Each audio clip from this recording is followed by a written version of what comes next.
Hello and welcome back to Tesla News. My name is Marian and I'm your host today, covering with you today Starlink and how 200,000 people could receive Starlink very soon in Germany. So we will dive into that. I have more updates from Giga Berlin when it comes to the permissions, and we will dive into a comparison of the Rivian, the Ford pickup, and of course the Cybertruck. And you can share me your opinion after this video or during the video in which pickup you would choose if you could buy one or if you will buy one in the future. So if you do enjoy my channel, do consider subscribing, and we will dive into it right now because we go first to Grünheide in Germany, and official reports now give a hint that all the paperwork, including the battery cell production, were submitted. So just as a reminder for all those who are not from Germany watching me here, this means that the next step is another 3 months of waiting, and then we could initially maybe see the final permission happening. And 3 months from now is end of August, so it could happen that we will see the car production and the cell production ramping up at the end of the year as initially planned. So this is really good news here. Furthermore, Starlink. So when Elon came to Germany, he was meeting with one political person from the government, and seems like they were talking about Starlink and how Germany could help its almost 200,000 people that are in really rural areas having almost no internet or really bad internet, how they can help those people. And it looks like that the German government will initiate a bill where they will give those people that are really in need a check of 500 euros, which will help to buy all the material that is in the package of Starlink. And then the initial cost, the monthly cost, will be of course being paid by the person that got this check. But the government will help to get this $500 or 500 euros of initial upfront payment from the government. So that's really good news for Starlink here, because there are a lot of people in Germany that live really far away from big cities and they don't have such good internet connection. And Starlink would be a great option here, even though 100 euros per month right now is pretty expensive for German circumstances. So let me know what you think about how Starlink is expanding and how many people will use Starlink in the future. So really interesting news here from Germany. Then we look at the Cybertruck, and yes, we do know people hate or love this Cybertruck, but there's also the Rivian out there and the Ford. And please let me know if you're already sure what you think you will buy, what you would choose. I have some comparison for you, and I think there will be a big fight for market share. And of course, I think Tesla will lead the pack here, definitely, because they have so much orders in the books. So look at that. So we have the range in the comparison to the Rivian. And the key here is, guys, when you buy a truck, it is about range, price, and of course you have all the specs down here when it comes to max towing, max payload, which is so much more in the Cybertruck.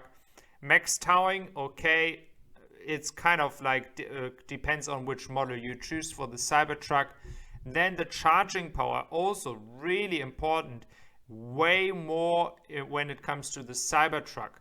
Of course, we have 6 seats and not 5, and we have the mile range that you can reach, and this is for the best version 500 miles, and for the middle version 300 miles. So in the mid version, you really have like it's kind of equal when it comes to the Rivian and the Cybertruck, but I do estimate that Tesla will achieve much more range for the long term, as it has been shown in many models like the Model S, Model X, and Model 3 and Model Y, that by the time with software updates the range increases.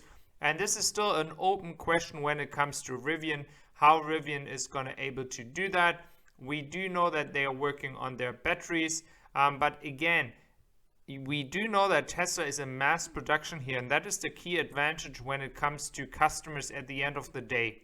And the pickup truck of Rivian is pretty expensive in comparison to the Cybertruck when we looked at the specs here, because it's around 67,500, sorry, as a starting price.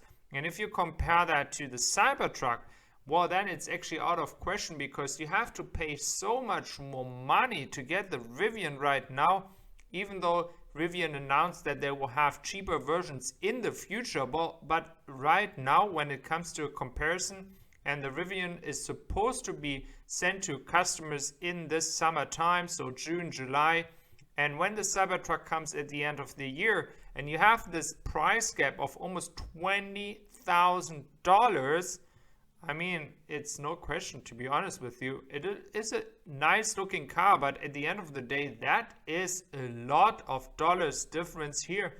And I don't see how Rivian could take over the market share right now. We don't know what's happening in the future, of course. When it comes to the Ford, we have pretty much the same situation, but the Ford is supposed to be at a much better price than the Rivian here. And the question is here, how does Ford achieve that? Do they have a better battery deal, or are they not going to make any money at the beginning? Who knows? But for the Ford, we do know that the price is pretty competitive, but on the other hand, the range is not as good as the Cybertruck. So please let me know what you think. Would you buy a Ford? Would you buy a Rivian? Or would you buy a Cybertruck? For me personally, I think with the add-on of an FSD that you can potentially use for self-driving, and of course we do know now over a long time that through software updates the car is getting better, or the truck, in this case the Cybertruck, will get better once we have all the experience, all the data out there. We don't know yet how Ford or Rivian will handle this situation, because they don't have a million cars out there. They don't have all this data coming in yet. So at the beginning, the question is, how long do you have to wait till you get the updates, and how long will it take that the car gets better? So please let me know your thought, what you want to buy, what your thing is, what you like more. Is it the Cybertruck design, which is really like a either you like it or you hate it design, and then you have like the Rivian and the Ford design that is more not so aggressive. It's kind of slim and it looks good, but again, do you like that one or the other design from Tesla? So thank you very much for watching, and I hope you have a wonderful day, guys. Take care.